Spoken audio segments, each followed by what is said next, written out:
Good morning student. कल हम लोगों ने राष्ट्रपिता मीन्स फादर ऑफ नेशन आधा पढ़ चुके थे, यानी कि 2 पैराग्राफ हम इसको क्लियर कर चुके थे। ओके बेटा, 2 पैराग्राफ्स हमने कंप्लीट किए थे। उम्मीद करती हूँ आप लोगों को सबको समझ में आ गए होंगे। आगे मैं पढ़ा रही हूँ। देखिए, गांधी महोदय अत्र वैदेशिकानाम् अत्याचारस्य विरोधं कृतवान्। गांधी महोदय यानी कि जो गांधी जी थे, इन्होंने क्या किया?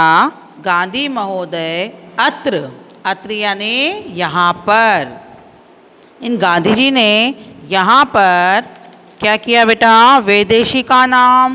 वैदेशिका नाम मीन्स विदेशियों का, अत्याचारस्य विरोधम कृतवान। अत्याचार यानी जो विदेशी लोग थे, जो हमारे भारतीयों पर अत्याचार करते थे, उन्हें परेशान करते थे, उन अत्याचारों का क्या किया? विरोध किया। क्लियर?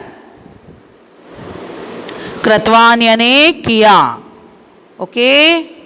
स्वाधीनताया संग्राम में सनायकः अभवत्। स्वाधीनताया में स्वाधीनता के संग्राम यानी युद्ध, स्वाधीनता के संग्राम में स किसके लिए आया यहाँ पर? गांधी जी के लिए। स यानी वह, स क्या हुए? नायकः अभवत्। नायक यानी नेता, अभवत यानी हुए, यानी कि जो स्वाधीनता का जो संग्राम चला, उस संग्राम के अंतर्गत उन्होंने क्या किया? नेतृत्व किया, वो नेता बने। अयम अहिंसा सत्याग्रहश्च अयम अहिंसा सत्याग्रहश्च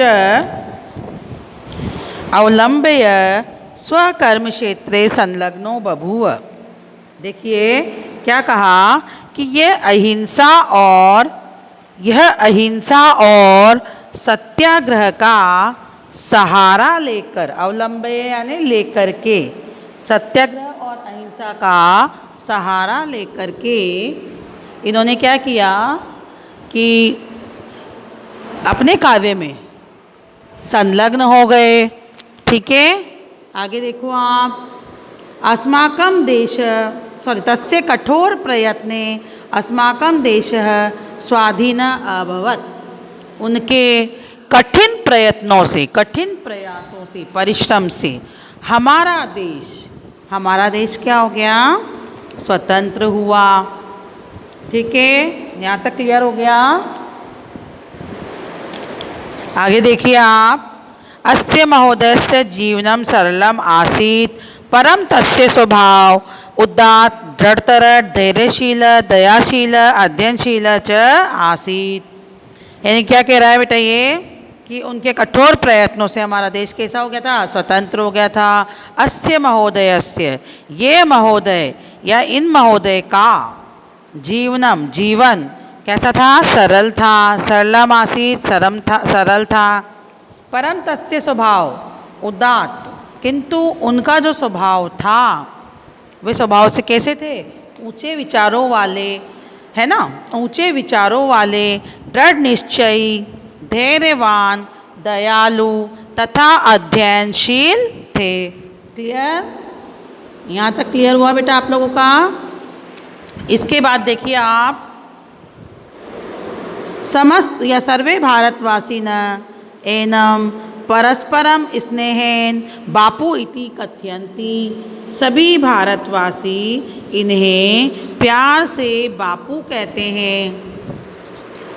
अस्मिन् महापुरुषे एषा उक्ति चरितार्था भवति।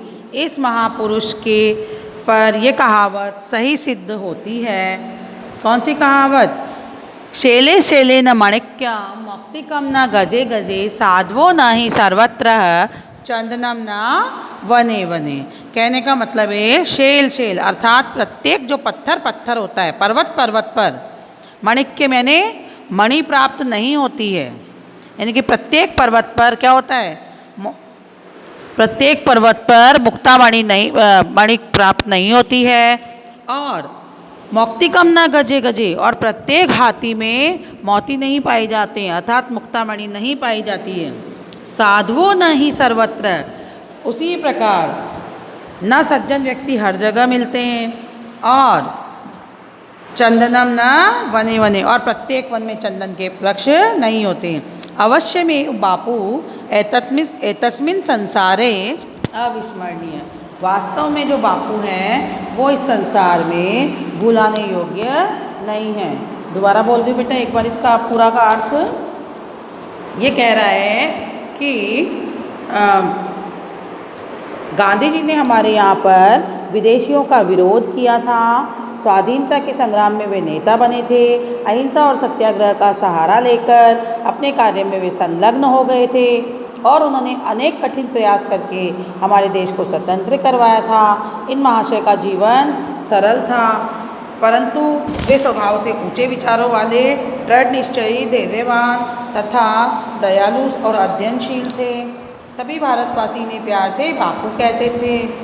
इस महापुरुष पर, कौन से महापुरुष पर, गांधी जी पर यह कहावत सही सिद्ध होती है कि प्रत्येक पर्वत पर मणि नहीं प्राप्त की जाती, प्रत्येक हाथी में मोती प्राप्त नहीं होते हैं, और उसी प्रकार सज्जन व्यक्ति हर जगह विद्यमान नहीं होता है, उसी प्रकार प्रत्येक वन में चंदन के वृक्ष प्राप्त नहीं होते हैं। वास्तव में ये जो बापू है वो इस संसार में भुलाने योग्य नहीं हैं।